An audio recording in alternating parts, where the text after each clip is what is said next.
හොඳද? අයි දෙන්න එපා. මම ඒ නම්බරේ බ්ලොක් කරනවා. මට වැඩක් නැහැ. දැන් මට ගන්න පුළුවන් ගාන මේ වරම් මං ප්‍රශ්න විසඳගත්තනේ. ආයෙ මට ඕවා දිගහැර මේ කරගන්න ඕනේ නැහැ. නිකන් ප්‍රශ්න ටෙස්ට් මට ආයෙ උමනාවකටවත් මට රටට යන්නවත් මට හදිසියෙන් හරි උදව්වක් ගන්න කෙනෙක්වත් මට කිසි දෙයක් නැති වෙනවා. YouTube කාරයෝ මට උදව් කරන්නේ මං දන්නවා ඒක. එහෙනම් ආයෙ දෙන්න එපා කිසිම කෙනෙකුට නම්බරේ හොඳේ. நன்றி கெட்ட உலகமடா. அஸ்ஸலாமு அலைக்கும் வரஹ்மத்துல்லாஹி வபரகாத்து. மீண்டும் மிக முக்கியமான ஒரு தகவல். வீடியோ ஃபுல்லாகவே பாருங்கள். அவங்களுக்கு தெரியும் ரீசெண்டாக இந்த பெண்ணுக்கு அடித்தாங்க, நிறைய காயப்படுத்தியிருந்தாங்க, ஏஜெண்டில் கொண்டு போய் வச்சுருந்தாங்க, யாருமே உதவி பண்ணலை. கால் பண்ணி வீட்டில் இந்த மாதிரி பிரச்சனை எனக்கு அடிக்கிறாங்க அப்படின்னு ஏஜெண்ட்டுக்கு சொல்லும்போது 3 மாதம் வெயிட் பண்ண சொன்னாங்க. அதுவும் இந்த மூஞ்சில் உள்ள தழும்பு காயத்தெல்லாம் பார்த்துட்டு 3 மாதம் ஏஜெண்ட்டால் வெயிட் பண்ண சொன்னாங்க இல்லையா? அப்படி இருந்தும் நாங்கள் இறங்கி ஃபீல்டில் தட்டி கேட்டு ஏஜெண்ட்டுக்கு கால் பண்ணி ஏஜெண்ட்டோட சண்டை பிடிச்சி எம்பசிக்கு அறிவிச்சு இவங்களை அந்த வீட்டிலேருந்து பாதுகாப்பாக வெளியில் எடுத்து ஏஜெண்ட் மூலமாக எம்பசிக்கு கொண்டு போய் அமால மன்சிலியாக போட்டு பிரச்சனைகள் எல்லாம் முடிச்சு மாஷாலான்னு நாட்டுக்கு அனுப்பி வச்சா கடைசியில் இதுக்கு பிறகுலாம் அந்த யூடியூப் காரணங்களோட நம்பரில் நான் ப்ளாக் பண்ணுறேன். என்னோடய காசு எடுத்துகிட்டு நான் வந்துட்டேன் தானே, இனிமேல் எனக்கு இந்த யூடியூப் காரணங்களோட உதவிகள்லாம் தேவையில்லை அப்படின்னு மெசேஜ் ஒன்று போட்டிருக்கிறாங்க அந்த எங்களுக்கு தகவல் தந்த சகோதரிக்கு. நோ ப்ராப்ளம், உசுரோட நாடு போய் சேர்ந்தீங்களே அது போதும். சரி, இவங்களுடைய நன்றி பாராட்டுக்கள் நம்மளுக்கு தேவையில்லை. நம்மளுடைய கடமையை செஞ்சுட்டு நம்ம போயிட்டே இருக்கோம். இது 1000ல் ஒருத்தர், அவ்வளவுதான். நம்ம பல பேருக்கு உதவி செஞ்சுருக்கோம். ஆனால் முதல் முறை இது முதல் முறை நம்மளுக்கு இப்படி வந்தது. ஆனால் மற்றபடி நிறைய பேர் முடிந்த அளவுக்கு அவங்களுக்கு கிடைச்ச காசில் யாருக்காவது ஹெல்ப் பண்ணணுமான்னு கேட்டு கடைசியில் நம்ம யாருக்காவது சொன்ன பிறகு அதுக்கு ஹெல்ப் பண்ணிட்டும் போனவங்க இருக்கிறாங்க தான்.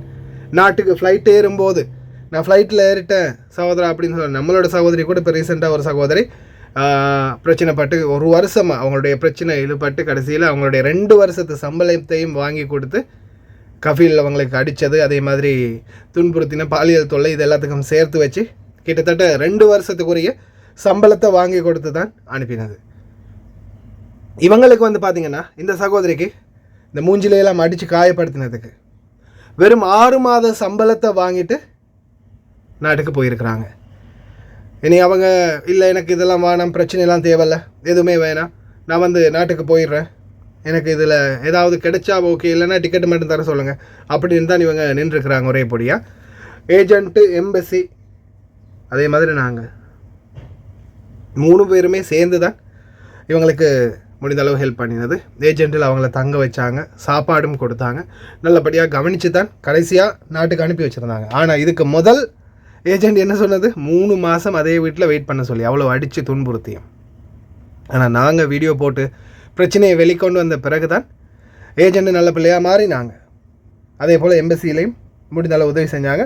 ஆனால் இதுக்கு பார்த்திங்கன்னா இப்போ இந்த தகவலை நான் எதுக்காக சொல்கிறேன்னா, இந்த மாதிரி துன்புறுத்தலுக்கு அமாலா மன்சிலியா மூலம் கேஸ் போட்டால், அமாலா மன்சிலியா மூலம் கேஸ் போட்டால் எவ்வளவு தெரியுமா கிடைக்கும்?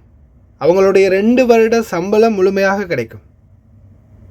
அதாவது 1 மாதத்திலேயோ அல்லது 1 வருடத்திலேயோ என்ன பிரச்சனை நடந்திருந்தாலும் உங்களுக்கு தரக்கூடிய 2 வருட சம்பளம், அந்த சம்பளம் மொத்தமாகவே 120 தினார்னா 120 தினார் மேனிக்கு உங்களுடைய 2 வருடத்துக்குரிய சம்பளத்தையும் அப்படியே வாங்கி கொடுப்பாங்க. அதாவது 24 மாதத்துடைய சம்பளம் அதை வாங்கி கொடுப்பாங்க இந்த மாதிரி துன்புறுத்தல் ஏற்பட்டால்.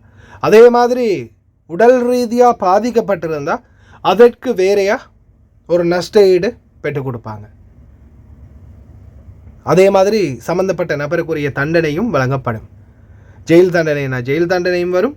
அதே போல் அதோடு சேர்த்து அவங்க நஷ்ட ஈடு கேட்டால் நஷ்ட ஈடும் கொடுக்கப்படும். இதுதான் குவைத்துடைய சட்டம், தொழிலாளர்களுக்கான சட்டம். ஆனால் நிறைய பேர் அதை விரும்புறதில்லை. நிறைய பேருக்கு இல்லை எனக்கு நஷ்ட ஈடெல்லாம் வேணாம், என்னை நாட்டுக்கு அனுப்பினா போதும் அப்படின்ற நிலைமையில் இருப்பாங்க. எனக்கு கை கட்டினது வாய் கட்டல் அப்படின்ற மாதிரி தான் சொல்ல முடியும். இவங்களும் அப்படித்தான்.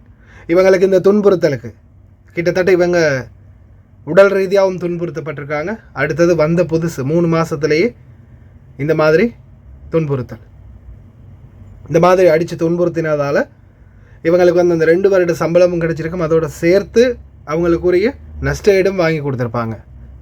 ஆனால் தூதரகம் அதை முயற்சி பண்ணியிருக்கிறாங்க. ஆனால் இவங்க அதை விரும்பலை. அதே மாதிரி தூதரகத்தின் ஊடாக 6 மாத கால சம்பளத்தை வாங்கி கொடுத்துருக்குறாங்க.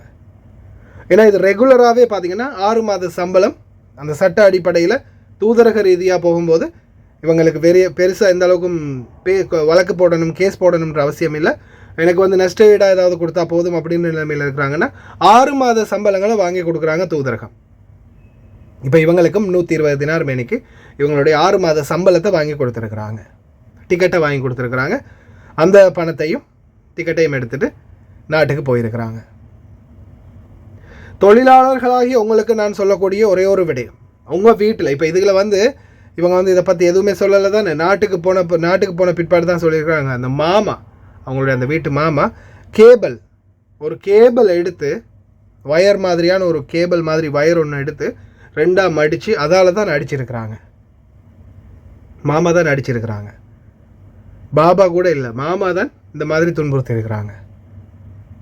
சில வீடுகளில் தவிர்க்க முடியாத சில பைத்தியங்கள் இருக்குது. அதுகள்கிட்ட இருந்து தப்புறது சில நேரங்களில் ரொம்ப கஷ்டமாக இருக்கும். ஏன் சிலர் வந்து உயிரை கூட பறிச்சிருவாங்க.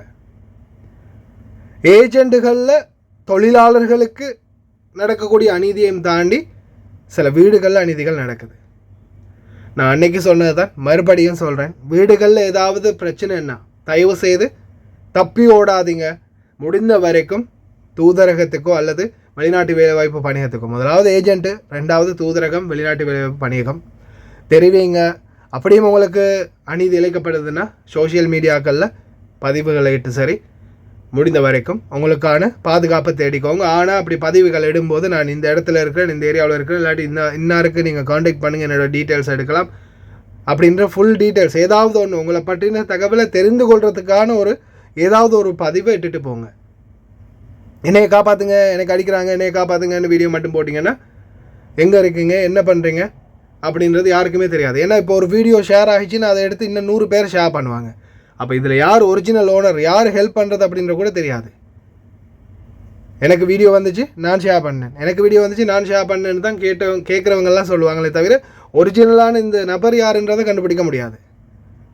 அதனால் தயவு செய்து உங்களை பற்றின ஏதாவது ஒரு எவிடன்ஸ், ஏதாவது உங்களை கண்டுபிடிக்கிறதுக்கான ஏதாவது ஒரு க்ளூவை வந்து விட்டுட்டு போங்க வீடியோ சொல்லும்போது, வீடியோவில் ஏதாவது பிரச்சனை சொல்லும்போது.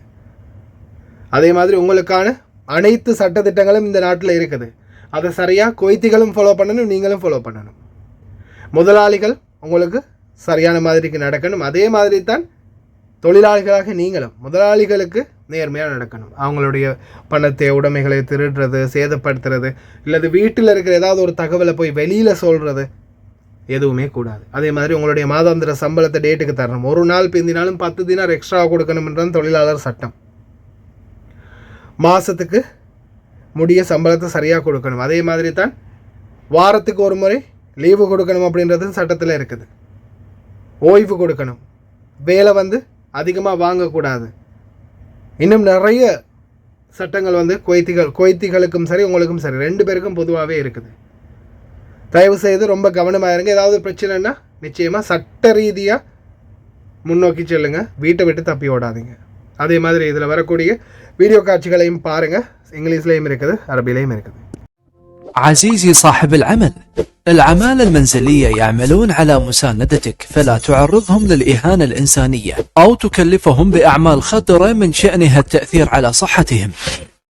وثائق إثبات الشخصية مثل جواز السفر أو البطاقة المدنية هي حقوق لصيقة بشخص العامل المنزلي، فلا تحتفظ بها إلا بموافقة منه.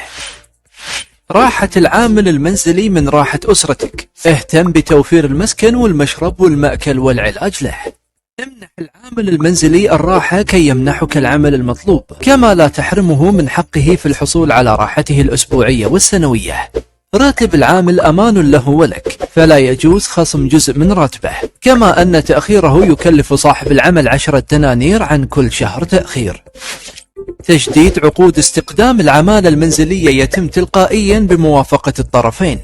إدارة تنظيم استقدام العمالة المنزلية التابعة للهيئة العامة للقوى العاملة هي المختصة بالنظر في الشكاوى حال حدوث نزاع بين صاحب العمل والعامل. مع تحيات إدارة العلاقات العامة والإعلام، الهيئة العامة للقوى العاملة. Dear employer, Domestic workers are working to support you. Do not expose them to humiliation or any dangerous work that would affect their health. Identification documents such as a passport or civil ID belong to the domestic worker and are not retained without the approval of them. Their comfort is related to the comfort of the worker. Be sure to provide him decent livelihoods such as housing and treatment. Give domestic worker the time off in order to complete the required work. Be sure not to deprive him of his right of weekly and annual rest. The salary of the worker must be given because it is safety for you and him. It is not allowed to deduct part of his salary, delaying cost the employer 10 kb for each month. Renewal contracts for the recruitment of domestic workers is done automatically with the approval of both parties.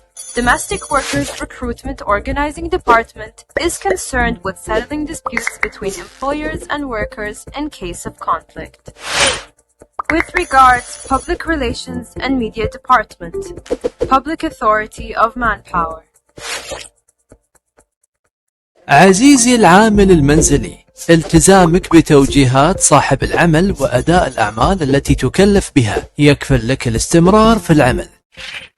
حفاظك على ممتلكات صاحب العمل وعدم إفشاء أسراره واجب يفرض القانون. إيصال تحويل الأجر ووصل الاستلام طريقة من طرق الإثبات وحفظ الحقوق لك ولصاحب العمل. تجديد عقود استقدام العمالة المنزلية يتم تلقائيا بموافقة الطرفين. إدارة تنظيم استقدام العمالة المنزلية التابعة للهيئة العامة للقوى العاملة هي المختصة بالنظر في الشكاوى حال حدوث نزاع بين صاحب العمل والعامل. مع تحيات إدارة العلاقات العامة والإعلام، الهيئة العامة للقوى العاملة. عزيزي العامل المنزلي. Dear domestic worker, your commitment to the employer's instruction and the performance of the work you are assigned to ensure your stability at work. Preserving the employer's property and not disclosing his secrets are duties imposed by law. The receipt of the remittance transfer and the receipt voucher are ways to prove and preserve your rights and employers. Renewal contracts for the recruitment of domestic workers is done automatically with the approval of both parties. Domestic Workers Recruitment Organizing Department is concerned with settling disputes between employers and workers in case of conflict.